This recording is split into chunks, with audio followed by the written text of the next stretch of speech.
Hey, Ashley, Tommy Givens here, professor of the course. Great to have you in the class. And I thought I'd send along a video reply here in week one.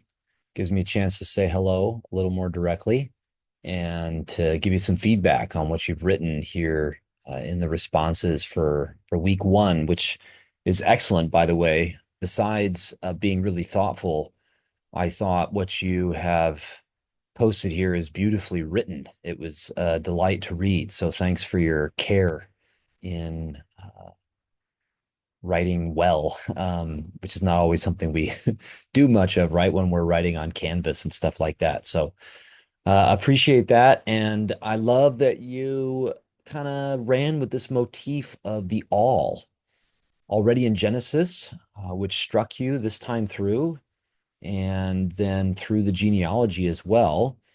I think I want to seize upon that connection because sometimes the the way that Jesus comes to do something for all people is pitted against God's ways with Israel in the past.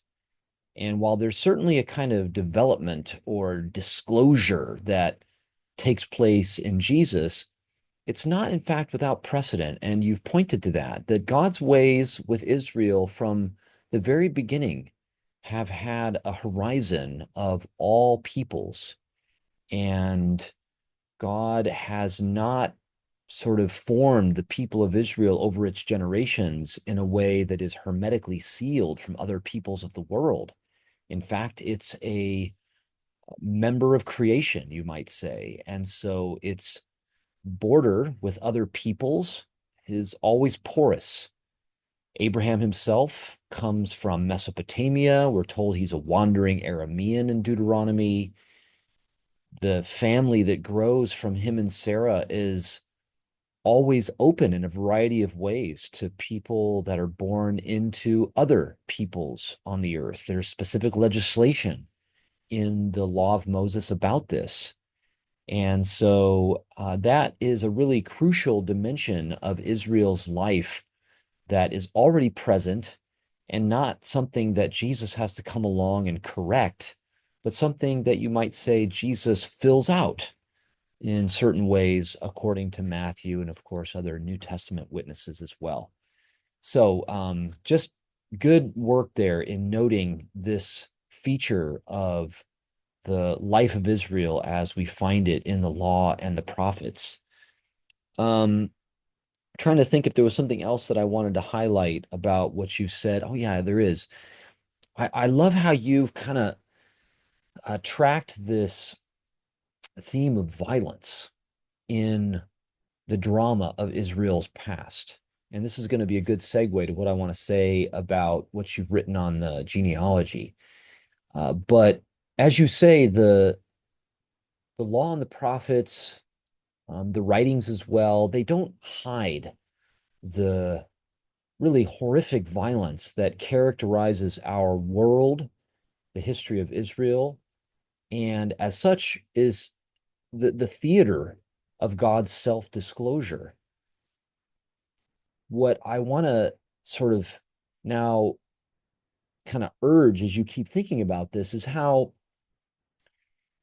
the way that God is unveiled in the world through the drama of Israel's life is not sort of squeaky clean, not uh, aloof from the difficulties, the horrors of our world. Instead, it's right in the midst of them.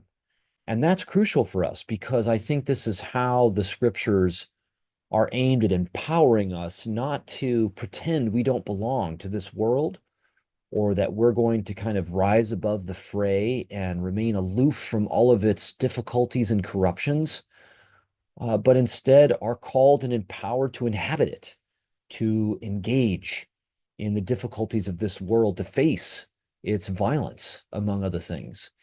And you can see how I'm sort of hedging towards what we get in Jesus. And this is going to be a way to qualify or characterize the nature of God's love towards all. Jesus does not come and sort of skirt around the edges of the corruption loose in Israel's life in the Promised Land. He sinks himself into the depths of it, right there from the way that he is conceived and brought into the world, especially in his baptism. He owns the sins and difficulties and violence of his people as something that he has to face, something that he will carry. And that means that the way that God reaches towards all of the people of Israel, only a small fraction of which, by the way, is settled in the promised land at this time, or then reaches towards all of the peoples of the world, is not cheap. It's not in a way that sort of zaps people independently of all of the contingencies and difficulties of their life. The all of God's self-disclosure sort of seeps into people's lives through all of the contingencies and difficulties that make their lives what they are. And this is, I think, especially poignant in the way Jesus' life unfolds across the Gospel of Matthew. So the genealogy highlights this in a variety of ways. It doesn't scrub Jesus's past, the past of Israel, the kingdom of its more kind of unsavory or even just horrifying moments. It includes those, and it vindicates some of the people who are exploited by the powerful in Israel's past. I think that's especially true of several of these Gentile mothers of Jesus. It calls attention in this genealogy to what is then remembered in the scripture, the way that these women, whether it was Tamar, Rahab, Ruth, and then, of course, the one who's called the wife of Uriah, these were all women who were variously exploited, threatened, taken advantage of by Israelite men, powerful men sometimes. If you think of Judah with Tamar, or the way that, the wife of Uriah would be a survivor of rape by Israel's most celebrated king. And that's the moment that is pointed up in the genealogy. So none of that is disowned in Jesus's life. It is embraced, and it is faced, and that the Gospel of Matthew tells us is actually crucial to the possibility of healing, the possibility of justice, peace, forgiveness in Israel's life and beyond. So I like that you've just kind of called attention to this, and then I think said at the end that this is a comfort to you, as it is, I think, to particular people who, for various reasons, have maybe found themselves on the outside of lines drawn by human beings between one another, and to see that whatever line we draw, God is finally going to refuse it, I think, and to make the things that we try to shame or alienate, to make those very people, those very things, what God or who God owns as gods.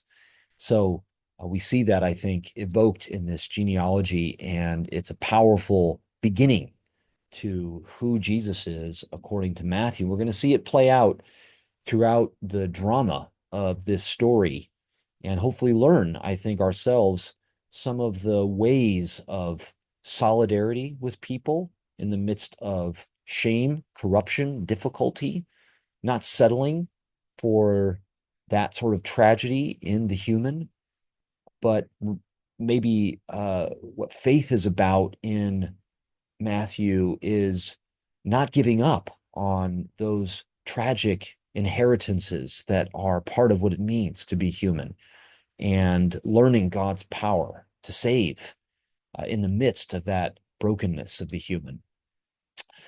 More we could say, but you got all kinds of great stuff going on in these first two responses. So thanks for your excellent work in week one.